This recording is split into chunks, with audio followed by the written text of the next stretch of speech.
ఒక ఊరిలో ఒక ధనిక వ్యాపారి ఉండేవాడు. అతని పేరు గంగాదిన్. అతను ఎంతో సంపదను సంపాదించాడు. కానీ కడు పిసినారి. బంధుమిత్రుల విషయం పక్కకు పెడితే తన కోసం తాను కూడా ఒక్క రూపాయిని ఖర్చు చేసేవాడు కాదు. ఒకరోజు గంగాదిన్ పకోడీ దుకాణం ముందు నుంచి వెళ్తుండగా ఆ పకోడీ సువాసనకు నోరూరింది.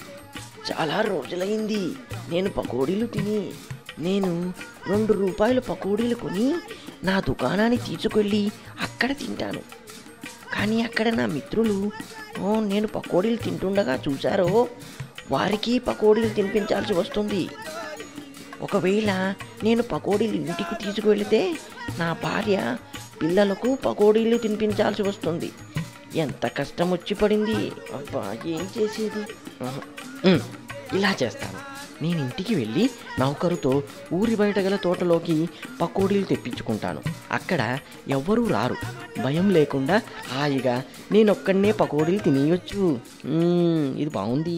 ఇలా ఆలోచించిన గంగాదిన్ ఇల్లు చేరుకొని పనివాణ్ణి పిలిచి పకోడీ తీసుకొని ఊరు బయట తన కోసం ఎదురు చూడమని ఆదేశించాడు. పనివాడు వెళ్ళగానే తను బయలుదేరి ఊరు బయటికి చేరుకొని ఆ పనివాడి కోసం వెతకడం ప్రారంభించాడు.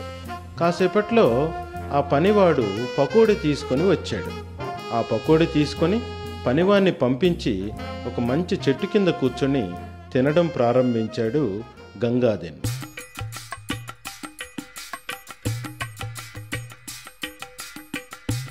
సరిగ్గా అదే సమయంలో అచ్చంగా గంగాదిన్లా ఉన్నటువంటి మరో వ్యక్తి రాజదర్బారును చేరుకొని, మహారాజా, నా ఆస్తిపాస్తుల్ని దానధర్మం చేయాలనుకుంటున్నాను. నా ఇంటి నుండి ప్రజలకు అవసరమైన సరుకుల్ని సామాన్లను తీసుకెళ్లమని మీరు చాటింపు వేయించండి. గంగాదిన్, ఏ రోజు నువ్వు ఎవరికీ ఏమీ ఇవ్వలేదు. హఠాత్తుగా ఈరోజు నీకేమైంది? నీ పూర్తి సంపదను దానం చేయాలనుకుంటున్నావు ఏంటి?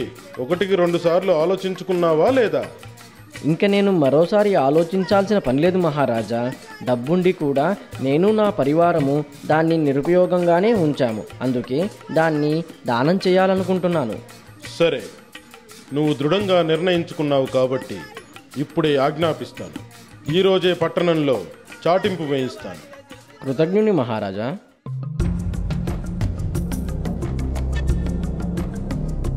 ఏవోయ్, బీరువా నుండి 1000 బంగారు నాణాలు తీసుకుని. ఏమిటి? అవునవును, నేను చెప్పేది చెయ్యి.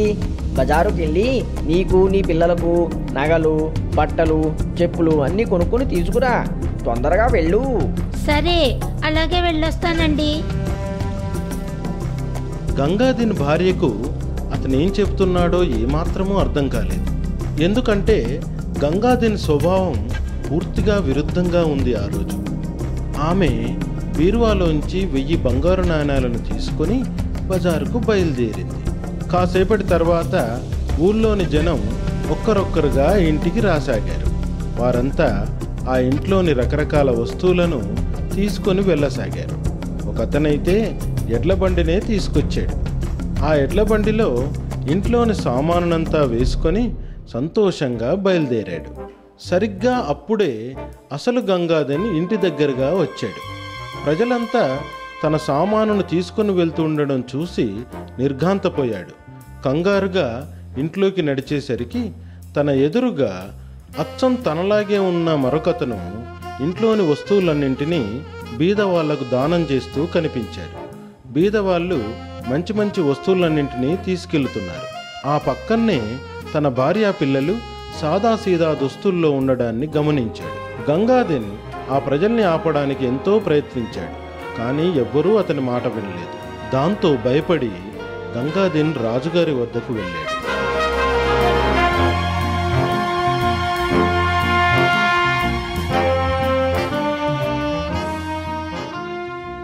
మహారాజ్, చెప్పు గంగాదిన్. నాలాగే ఉన్న ఇంకో గంగాదిన్ వచ్చి నా ఆస్తినంతా దానం చేస్తున్నాడు. నేను బిచ్చగాడనైపోతాను స్వామి. నాకు న్యాయం జరిపించండి మహారాజా. సరే, ఆ నకిలీ గంగాదిన్ని, ఆ అసలు గంగాదిన్ భార్యను కూడా దర్బారులోకి ప్రవేశపెట్టండి.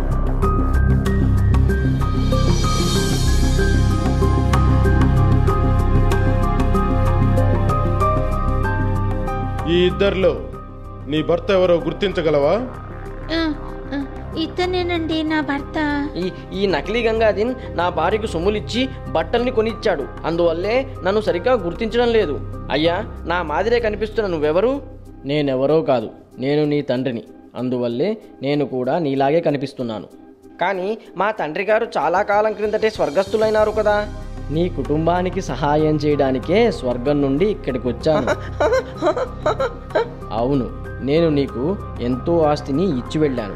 ఎందుకంటే నా ముందు తరాల వాళ్ళకి ఎలాంటి కష్టము లేకుండా బ్రతుకుతారని. కానీ నీవు పరమ పిచినారివయ్యావు. నా మనువలను మనుమరాళ్లను సరిగ్గా చూసుకోవడం లేదు. నీవు లోబిగా మారి డబ్బులు దాయాల్సిన అవసరమూ లేదు. మంచి జీవితాన్ని గడిపే ప్రయత్నం చేయి. అర్థమైందా? గంగాధీన్, చిత్తం మహారాజా. నీ నీచపు పిసినార్తనం వల్ల నీ తండ్రి గారి ఆత్మ ఎంతో దుఃఖానికి గురైంది. నీ వక్రబుద్ధిని సరిచేయడం కోసం ఆయన స్వర్గాన్ని వదిలి రావలసి వచ్చింది. ఇక నుంచైనా ఆయన కోరిక ప్రకారం నడుచుకో. చిత్తం. వెళ్ళు, నీ బంధుమిత్రులందరితో చాలా సంతోషంగా గడుపు. గంగాధీన్ పశ్చాత్తాపంతో ఎంతో కుంగిపోయాడు. అతనికి పిసినార్తనం అంత మంచిది కాదన్న విషయం బోధపడింది. ఆ రోజు నుండి ఒక మంచి భర్తగా, ఒక మంచి తండ్రిగా, ఒక మంచి వ్యక్తిగా జీవితాన్ని గడపసాగాడు.